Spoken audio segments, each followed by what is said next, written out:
Hi bazala wamzitho, welcome to Umkosi Nomagatsheni. I am uMagatsheni. Umkosi wethu wanamhlanje bazala wamzitho is about ugogo Skhotheni. So guys, I was watching a podcast yakaMathew. I don't know whether they yakaMathew or yakahlengiwe, the girlfriend yakaSamkelo. Umbali Zamadosha. I don't know whether a podcast kahle kahle yakabani. I don't know whether Mathew guest there because last week bangavelanga, but it seems like he's a co-host. The Banumbal, they are working together on this podcast, guys. So uMathew khipha igaca ngoGogo Skhotheni. uMathew alleged that uGogo Skhotheni is still practicing as isangoma. Kusho uMathew uthi uMathew is still, Gogo Skhotheni is still practicing as isangoma. She has a fake account, or she has another backup account. It's not a fake, it's a backup account where Magalog attacks it's sitting on more than 50,000 people there. That is where asanding abantu khona ama-rituals where they can use that thing to help themselves. Guys, I don't see anything wrong nokuthi uGogo Skhotheni still practices isangoma. Maybe yena usaba ukuthi aphumele ubala just because she has been bashing isangoma, and the time I resign usho a lot of things that made isangoma uncomfortable. But I do not see anything wrong mina ezincubile mangathi nje ngiyabuyela ngiyawupractice as isangoma. I do not see anything wrong. It is her calling at the end of the day, and she has a right ukuthi ayenze ama-decisions aphinde abuyele kuwo.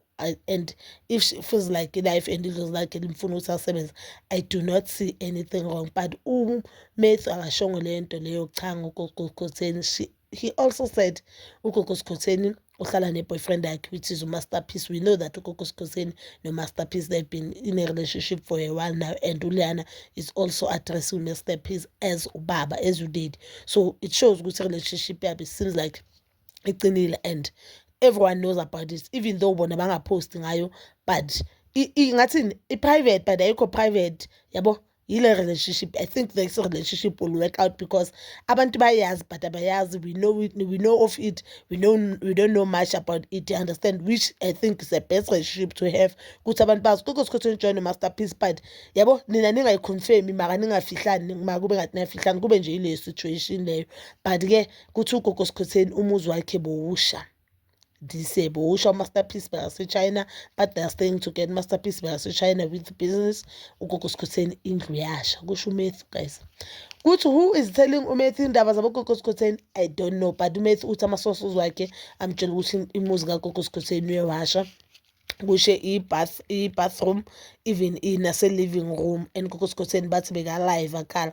I didn't hear anything about the life. These allegations ngiyacala ukwabona, but to show that uMathew, whoever told uMathew, even sent ama-screenshots or ama-pictures of i-bathroom, bonathi i-bathroom vele beyisengozini beyisha. And uMathew makayisho bangabonakala njengomuntu ngathini emchazayo. I for one, I feel sorry. Omunye umuntu angathi mhlambe idlozi lifuna ukuthi achubeke kaphethize, but we've seen samanye ama-video abonakala asemigidini ezangoma. So wena bazala bami, please do comment down below. Do you think uGogo Skhotheni she's still a sangoma, or nje she's just fronting ngokuba uDJ, or do you think vele uresignile from being a sangoma? I for one, whether isangoma or not, i-decision yakhe, and if ubuyele kuzangoma, there's nothing wrong. Anyway bekahlala asheni ukuthi isangoma silaphayo sisangoma esibulalayo. Even if baka isangoma esibulalayo ababiza abantu bayaziyela. So umuntu oyenza ububi yilo oyakuye. That is my honest opinion. But bazalami, you can comment down below your thoughts, and please don't forget to like, subscribe, share, and hit that notification button.